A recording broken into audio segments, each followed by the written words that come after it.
dari rakyat yang ada di lingkungan kita.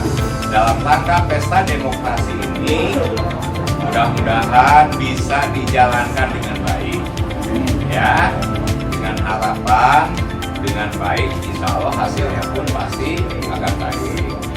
Nah, tapi ada sebuah pesan dari kami, menuju hasil yang baik itu tentunya harus menjalankan SOP dengan baik.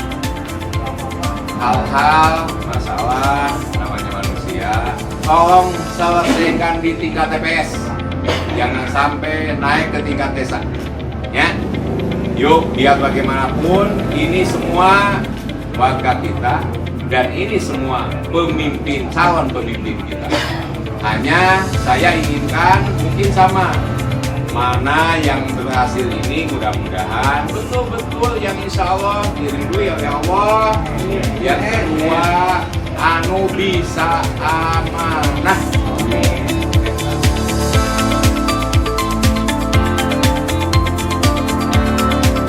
TPS siap menyelenggarakan Pilkades di hari esok, baik itu kesiapan tempat, peralatan, dan logistik, serta personil. Dan alhamdulillah saya mengcall di 2 TPS dan ini merepresentasikan seluruh TPS di Kabupaten Subang sebanyak 666 TPS di 58 desa, 25 kecamatan.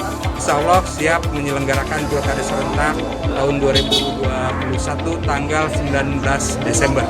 Pilkades tahun 2021 dilaksanakan di masa COVID-19 sehingga pelaksanaannya mengacu terhadap ketentuan mengenai disiplin protokol kesehatan. Salah satunya bahwa TPS dibatasi jumlahnya hanya 500 hak pilih per TPS maksimal.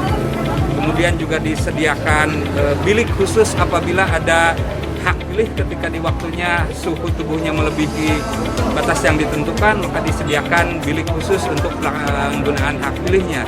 Termasuk juga hand sanitizer, penggunaan masker, dan pengaturan jadwal waktu untuk melaksanakan pencoblosan.